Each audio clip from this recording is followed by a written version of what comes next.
Bachillerato. Pensamiento matemático. Elemental. Escala musical.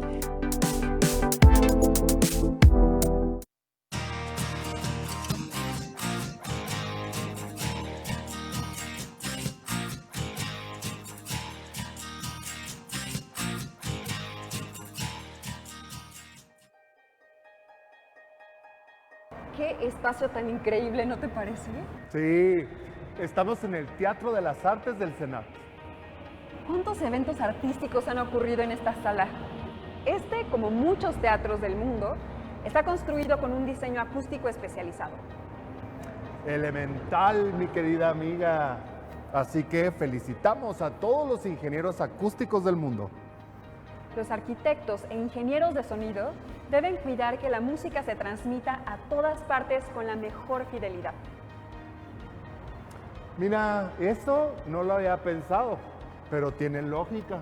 En todas las salas de conciertos utilizan paneles especiales en el techo y paredes. Los colocan para que las ondas sonoras reboten en ellos y se distribuya el sonido por toda la sala. El sonido es una onda, ¿no? ¿Se podrá dibujar? Sí, es una onda. Bueno, muchas ondas de energía que se producen cuando los instrumentos vibran. Pero no solo se pueden dibujar, se puede describir el sonido con... Ni me digas, déjame adivinar, matemáticas. Elemental, mi querido amigo, elemental. Bueno, primero hay que decir que la música son sonidos y silencios organizados. Nos afecta al estado de ánimo y nos impacta según nuestro contexto social, cultural e histórico. Sí, seguro. No me imagino a mí mismo en el siglo XVI como tocando black metal, reggaetón, unas cumbias en el atrio de una iglesia. Claro que no. Seguro les hubieras parecido fuera de este mundo. Los sonidos se transmiten en ondas sonoras que viajan por el aire y llegan hasta nuestros oídos. Estas ondas se mezclan para producir la música. Esto se puede describir matemáticamente como una función de onda periódica. Podemos describir al sonido con funciones seno y coseno. Esas son las ondas que bajan y suben, ¿no? Así es. La música tiene ritmo, melodía y armonía. El ritmo es la distribución de sonidos en el tiempo. Por ejemplo, si repartimos 4 golpes en 4 segundos, tenemos un golpe por segundo. Está fácil. Sí, a ver, yo quiero intentar repartir 8 golpes en 4 segundos. Y así los ritmos pueden ser más rápidos o más complicados de ejecutar. Por ejemplo, ¿cómo sería hacer 5 golpes en 7 segundos? La melodía son las notas tocadas en una escala y que se relacionan entre sí. Además, tienen cierta duración. En otras palabras, es la sucesión de sonidos. La melodía es eso que se te pega bien rápido de las canciones, ¿no? Como... tan, tananan, tananan, ¿no? Exactamente. La armonía se basa en el uso de acordes, que son grupos de 3 o más notas que se relacionan según la escala musical que se use. La armonía se basa en el uso de acordes, que son grupos de 3 o más notas que se relacionan según la escala musical que se use. Julito, pues depende, porque hay muchos tipos de escalas. En primera, morra, no me llamo Julito, ¿eh? Ay, ya sé, morro, que no te llamas Julito, es una expresión, no te enojes. En la historia de la música han planteado varias escalas musicales. En la antigua Grecia, Pitágoras, un filósofo al que le interesaban las matemáticas y la música, propuso la escala pitagórica. Hombre, cuánta creatividad con el nombre. Él no le puso el nombre, se lo pusieron después en su honor. Pitágoras se dio cuenta que si tenía una cuerda tensa y la pulsaba, se producía un sonido, digamos, do. Luego, si tocaba una cuerda con las mismas características de grosor y de tensión, pero de la mitad de la longitud, también sonaba un do, pero más agudo. A eso le llamó una octava superior. Si la cuerda original la dividía en 2/3, tendría otra nota, digamos sol. Y así que para obtener más notas fue dividiendo la cuerda en otras fracciones. O sea que los números racionales se asocian a notas musicales. Y hasta hay proporción áurea en la música. Yo me sé las notas. Do, re, mi, fa, sol, la, si, do. Exacto. Bueno, pero ya no hay más escalas. Y tú me habías dicho que eran varias. Y que yo sepa, no hay notas que se llamen do, o sul, fe o sal. No entiendo. Pues no, pero hay medios tonos. ¿Has oído de las notas sostenidas o los bemoles? Sí. Si sumamos esos semitonos, que son 5, más 7 notas de la escala de Pitágoras, tenemos que la escala cromática tiene 12 sonidos diferentes. Pero mejor vamos a preguntarle a alguien que conozca más de este tema. Estamos con el ingeniero historiador Eric Castañeda, con el cual vamos a tener una charla muy interesante el día de hoy. Bienvenido, doctor. ¿Cómo está? Bien, bien, gracias a Dios, todo bien. Desde la perspectiva de las matemáticas, ¿qué diría usted que es la música? Yo creo que desde la perspectiva de cualquier persona y de cualquier disciplina, pues la música es una de las bellas artes. Ahora, desde la perspectiva de las matemáticas, yo diría que tomaría yo como referencia una definición muy sencilla de la música, que es la combinación de sonidos ordenados. Entonces, si vamos a hablar de sonido, pues vamos a hablar de física, porque el sonido es un fenómeno físico. Y si vamos a hablar de física, inevitablemente tenemos que hablar de matemáticas, porque para que la física sea ciencia, las matemáticas son su lenguaje. De manera que, pues yo diría que es precisamente eso, una combinación ordenada de sonidos, fabulosa, ¿verdad? Y eso diría yo que es desde el punto de vista matemático. ¿Y qué nos podría contar acerca de la historia de la escala musical temperada? Ah, esto es interesante.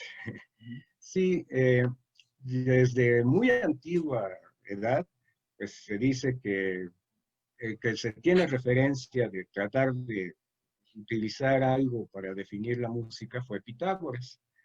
Y Pitágoras utilizó, se dice, una cuerda en la que la hacía vibrar, después la fraccionaba a la mitad, se dio cuenta de que era un mismo sonido, pero con una cantidad mayor, digamos, más agudo. Si lo partía a 2/3 era otra nota, y empezó entonces a hacer ese tipo de fracciones, y llegó a que encontró 12 sonidos entre una octava, digamos, entre un do y un do. Esos 12 tonos que encontró, pues no eran exactos, porque hablando de números fraccionarios, pues no hay exactitud. Bueno, después vinieron los físicos, entonces dijeron, no, pues la escala de Pitágoras no es muy buena, entonces vamos a utilizar mejor la frecuencia. Y utilizaron la frecuencia, pero igual, pues no llegaron a una buena definición de escala. Pero tuvo que intervenir un concepto matemático, que es el concepto del logaritmo. Una vez que se tuvo el concepto del logaritmo, se vio que esos 12 tonos que había, o semitonos que había entre una octava y en una octava, se podían obtener con la raíz doceava de 2, que era la longitud o la frecuencia. Para poder obtener ese número, pues solamente fue necesario el logaritmo.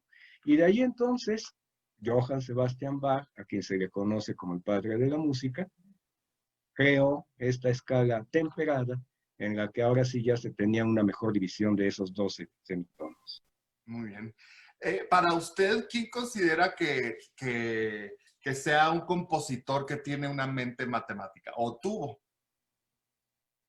Yo creo que todos sin darse cuenta, pero que se haya distinguido por algo así, yo creo que el que se ha considerado el músico con mayor perfección, que es Mozart.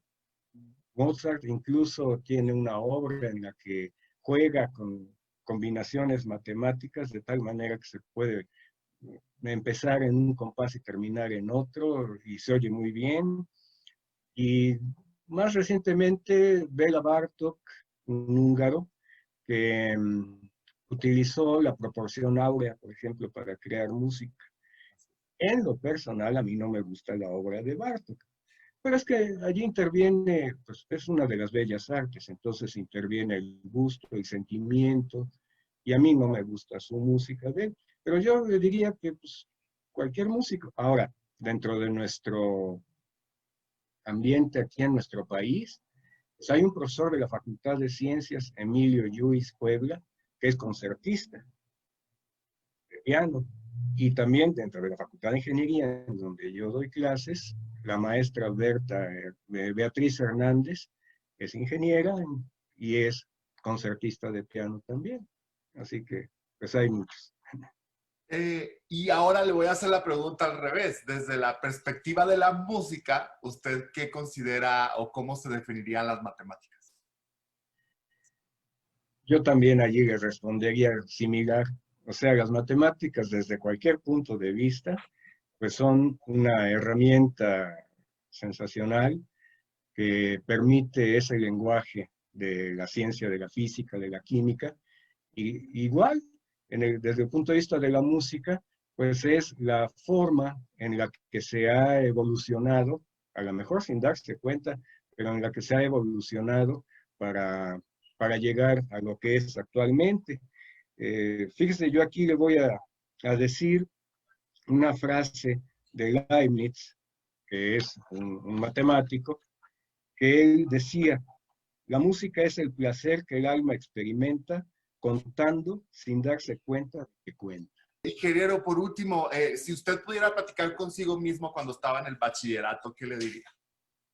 Bueno, yo creo que ahora que está usted hablando de matemáticas y de música y del bachillerato, de los jóvenes, sobre todo en este momento tan complicado que tenemos, yo diría que cualquier disciplina, cualquier conocimiento, vale la pena adquirirlo, y que las matemáticas tienen una mala fama a veces de que son muy difíciles, de que da miedo, de que da rechazo.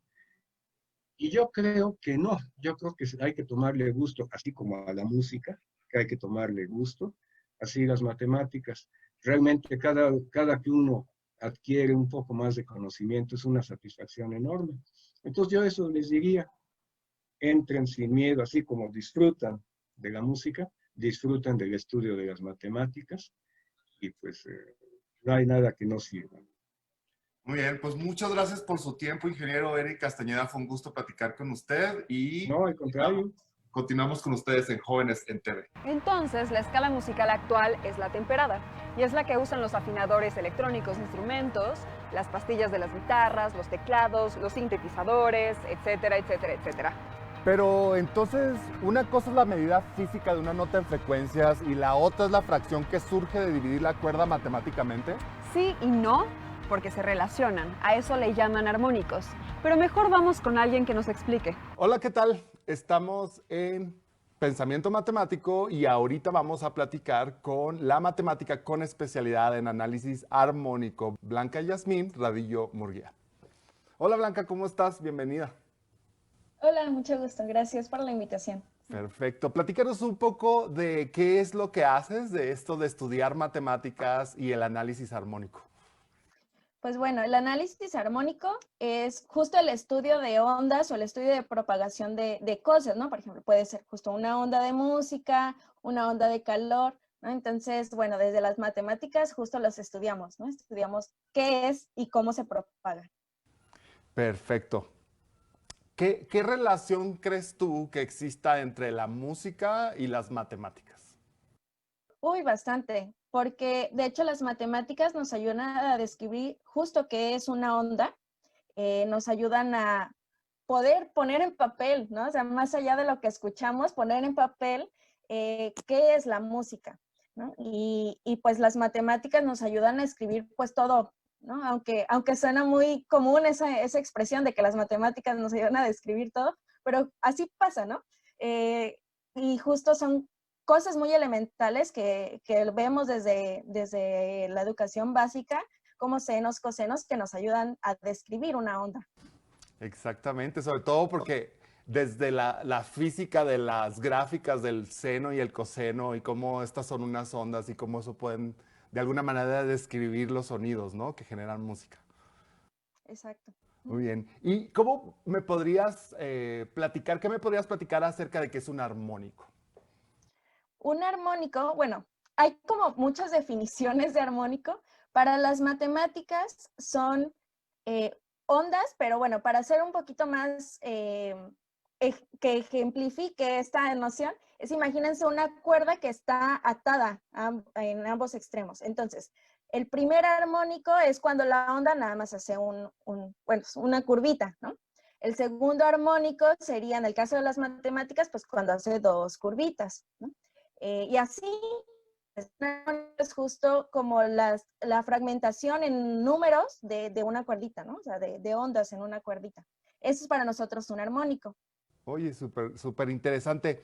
¿Qué me podrías platicar acerca ahora de lo que es un fractal? Bueno, un fractal, la palabra fractal significa dividido, ¿no? O fraccionado. Entonces, en sí, para las matemáticas, un fractal es un objeto que está dividido infinitas veces, ¿no? En la naturaleza no existe porque pues, no podemos dividir la materia infinitas veces, pero al menos en matemáticas sí se puede y bueno, lo que en algún punto yo investigué fue justo qué pasaría si un fractal vibrara, ¿no? ¿Qué pasaría si un fractal quisiera tocarlo y que emitiera un sonido, ¿no? Por eso trabajamos con fractales, ¿no? Pero también lo podemos aplicar el mismo conocimiento para cosas que sí existen en la naturaleza. Súper bien. Entonces, para la aplicación de las matemáticas, como tú dices, en la naturaleza, ¿no? ¿Como qué procedimientos o qué análisis matemáticos son los que normalmente tú usas o tú utilizas en tus investigaciones? Para darles como un ánimo de estudiar esta área, usamos en estas tipo de análisis de objetos en general, se usa un montón las derivadas e integrales, ¿no? Que son conocimiento que tenemos pues desde la prepa, ¿no? En particular, pues hay cosas que también llamamos ecuaciones, que justo meten adentro las derivadas y las integrales y por eso le llamamos ecuaciones diferenciales, porque tienen derivadas, ¿no? Y entonces hay una ecuación diferencial que te describe la propagación de ondas, hay otra ecuación diferencial que te describe la propagación de calor, ¿no? Entonces es como intentar resolver estas ecuaciones poniendo condiciones iniciales, ¿no? Por ejemplo, imagínense que tienen un sonido y que tienen ciertos datos computacionalmente obtenidos y que pues quieren saber cuál era la onda inicial, ¿no? O cuál era el objeto inicial. Entonces, así, con estas ecuaciones, gracias a los senos, cosenos, derivadas e integrales, pues podemos obtener justo la onda, ¿no? Y podemos obtener información. Oye, pues qué buena onda, ¿no? Digamos, qué buena onda, ¿no? Con estas ondas. Oye, y justo, ya ves que existen como afinadores digitales de instrumentos o teclados que emulan diferentes instrumentos musicales. ¿Cómo se relacionan las matemáticas que ustedes hacen con estos artefactos que producen música? Curiosamente es sencillo. Para las matemáticas es sencillo, quizás para ya lo ingenieril, para aplicarlo ya es más complicado, ¿no? Pero justo, bueno, tomando un matemático que se llama Joseph Fourier, que vivió por ahí de los 1700, entre 1800, él descubrió, y por eso están las matemáticas, que todo sonido está como sumas, puede ser finitas o infinitas, de senos y cosenos, o sea, de estos armónicos que habíamos dicho, ¿no? Entonces, de manera computacional o de manera ingenieril, pues es justo intentar tomar un sonido, descomponerlo en estas sumas de armónicos y ya con eso obtienes, como decir, una sucesión de numeritos de cómo podemos describir nuestra onda.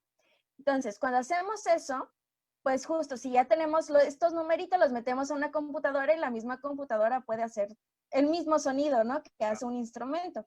Entonces, así es más o menos cómo funcionan los sintetizadores, por ejemplo, los objetos que nos ayudan a equilibrar nuestros instrumentos, pues hacen parecido, ¿no? Ven qué sonidos reciben, ven que no coinciden con los números iniciales con los que programamos y pues nos ayudan a adecuarlos. De hecho, otra cosa que también, que eso sí lo tenemos casi todas las personas, son los audífonos que cancelan el sonido. Claro. Reciben la señal, obtienen estos numeritos y básicamente es ponerle un menos a los numeritos y ya con eso cancelan el sonido. Entonces, así de exacto, plano. Así de fácil, ¿no? Entonces, justo por eso digo, en matemáticas es sencillo, describir estas nuevas tecnologías, pero pues ya la manera ingenieril, que es el trabajo para ingenieras e ingenieros, pues ya es más complicado, ¿no? Perfecto. Oye, Blanca, si tú pudieras hablar contigo misma cuando estabas en el bachillerato, ¿qué le dijeras? Pues que me dejara guiar por mis gustos, ¿no? Porque yo cuando yo iba a la prepa ni siquiera estaba pensando estudiar matemáticas, ¿no? Yo quería estudiar danza, o sea, muy, muy diferente a las matemáticas, pero pues al final yo sabía que me gustaban las matemáticas, ¿no? Quizás no era la mejor, quizás no tampoco era la peor, pero que siguiera mis gustos, ¿no? Y entonces creo que no importa que no seas la mejor desde estudiando cierta área en la prepa, si es lo que te gusta, intentarlo, ¿no? Intentar seguir ese camino. Así es, a darle con todo, ¿verdad? Con todo, con toda la pasión. Por último, Blanca, te quería preguntar, te quiero preguntar, si en este momento tú pudieras escuchar una canción, ¿cuál sería y por qué? Ay, ahorita la que se me viene a la mente, o sea, que si tuviera ganas de escucharla, se llama We Are Golden, de un artista que se llama Mika, porque justo nos llena, ¿no? Esa misma canción nos dice que somos valiosos, ¿no? Y somos valiosas. Entonces, pues justo, si quieres tener un día lleno de energía, lleno de motivación, pues sería una canción que yo recomendaría escuchar.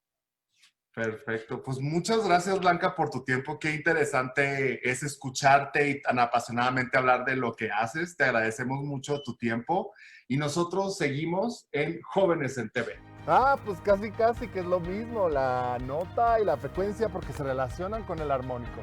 Ah, caray, creo que lo entendiste mejor que yo. Ya ves, por andar yo pensando en estos conciertos de rock. Oye, ¿y tú qué sabes tanto de chismes de los famosos? ¿Conoces compositoras o compositores mexicanos contemporáneos importantes? ¿De esos que son orgullo nacional? Pues sí, conozco varios. Julián Carrillo, José Revueltas, Manuel M. Ponce, Rosa Gurayev y más. Pero ya sé que nos va a contar de ellos. El día de hoy tenemos como invitado al músico mexicano Juan José Rodríguez.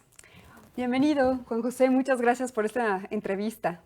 Hola, mucho gusto y muchas gracias, al contrario. Gracias por entrar aquí a la casa y platicar conmigo.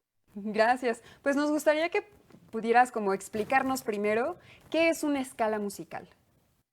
Una escala, vamos a tratar de hacerlo rápido, mira. Matemáticamente es, una cuerda tiene todo este largo y a la mitad, este es el sonido original, y a la mitad es el mismo sonido pero más agudo. ¿Ok?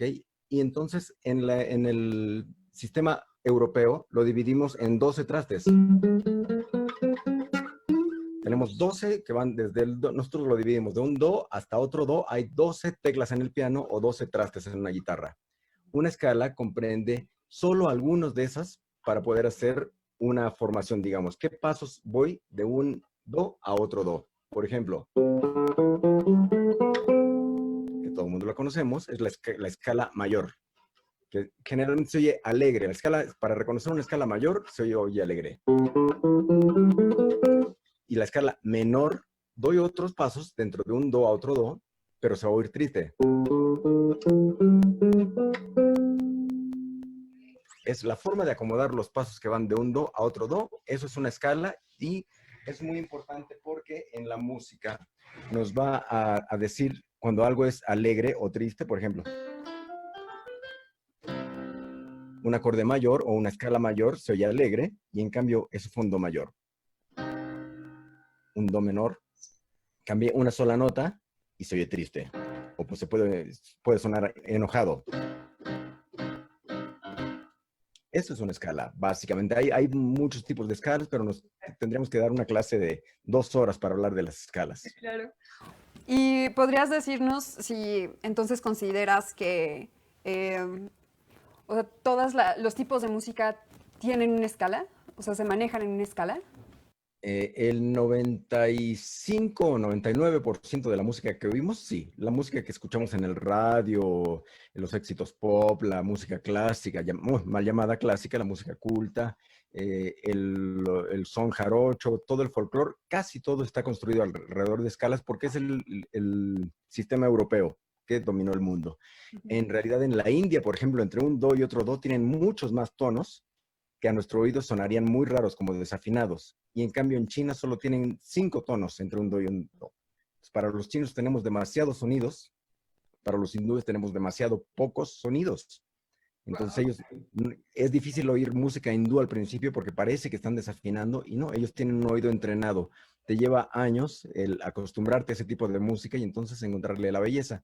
Hay tipos de música ya muy contemporánea donde es muy académico y muy de ruidos, donde ya va a ser difícil decir me gusta o no hay una escala, ¿no? Algo como... De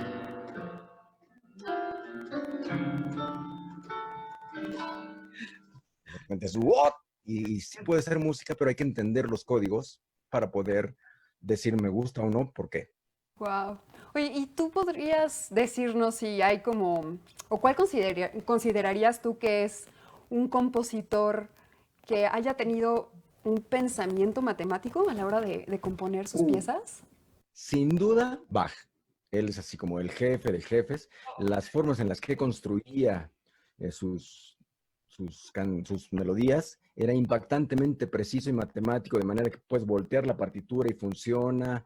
O Mozart. Mozart tiene una sonata que se juega a los dados. Es el primer juego de azar muy serio donde pones la partitura, juegas a los dados y los tiras, y en el orden en el que caigan los dados, tocas la partitura y siempre funciona. No importa cómo caigan los dados, siempre funciona esa sonata para piano. Es una maravilla. ¡Qué increíble! Y bueno, hablando de compositores, tú, ¿qué compositor mexicano ya de renombre internacional es uno de los que más admiras? Uy, hay muchos, afortunadamente. Están poco difundidos, pero por ejemplo, desde los viejos como Manuel M. Ponce, que era totalmente a la europea, muy al estilo francés, pero hizo cosas hermosísimas como el Esquercino mexicano para guitarra o como el famosísimo Intermezzo. El Guapango de Moncayo, que yo creo que es nuestro segundo himno nacional, pese a que lo han choteado en panaturismo y cosas así. Yo creo que es una pieza hermosísima que recoge los sones jarochos llevados a la alta escuela, o los sones de mariachi también de Blas Galindo. Más contemporáneo está el maestro Javier Álvarez, que hizo la música de Cronos para Guillermo del Toro, y que también tiene unas cosas, por ejemplo, una que se llama Temazcal, que es para cinta grabada y maracas. Y uno piensa, maracas, eso no es un instrumento serio, cualquiera hace chiqui chiqui y ya. No. Temazcal es una obra complejísima en la cual el intérprete debe tener una técnica percutiva muy importante para las maracas e ir sincronizado a una cinta pregrabada. Y es una maravilla esa Temazcal. Wow. Uy, pues muchas gracias. Ya nada más por último me gustaría preguntarte, ¿qué le dirías a los chicos de preparatoria que ahorita justo están todavía como viendo estas matemáticas que son tan extensas y todavía no como tan enfocadas, ¿no? en algo en particular? Yo creo, en mi caso, lo que me funcionó es encontrar un sentido práctico a las matemáticas. La física me gustaba mucho y las matemáticas abstractas no. Y en realidad la física son puras matemáticas, pero muy divertidas porque te explican cosas tangibles. La música es una parte tangible. Cuando empiezas a estudiar tiempos, solfeo desde primer año, al principio parece aburrido y después te das cuenta que desarrollaste un pensamiento matemático que después no necesitas retomar y clavarte y pensar que eres Isaac Newton, pero entiendes mucho mejor. Entonces, el encontrarle un sentido práctico a las matemáticas, algo divertido, seguro se lo van a encontrar. Con lo que les guste, ya sea andar en bicicleta, tocar un instrumento, siempre hay algo práctico en lo cual podemos encontrar matemáticas y sí nos van a funcionar no solo para lo que tocamos, sino para la vida. Claro. Ay, pues muchas gracias por esta hermosa entrevista, de verdad. Espero que a todos les haya dejado como esta sensación de poder encontrar cuál es su aplicación favorita de las matemáticas y que vayan hacia esa dirección. Y bueno, esto fue Jóvenes en TV. Ay, no tenía ni idea. Ahora hasta me siento más orgullosa de ser mexicana. ¿Tú no? Sí, yo siempre me siento orgulloso. Mira nada más este espacio. Es de las mejores salas de conciertos del mundo. Verás que traeré a mis amigos a un concierto de acá. ¿Ya me vi? Oye, ¿y qué canción te gustaría escuchar en este momento? Aquí, en esta sala. Ay, no tengo ni idea. Me gustan tantas. Bueno, ¿y a ti qué canción te gustaría escuchar en esta sala de conciertos? Respóndanles en Twitter. No olviden poner #elemental a su publicación. Nos vemos pronto. ¡Nos vemos pronto!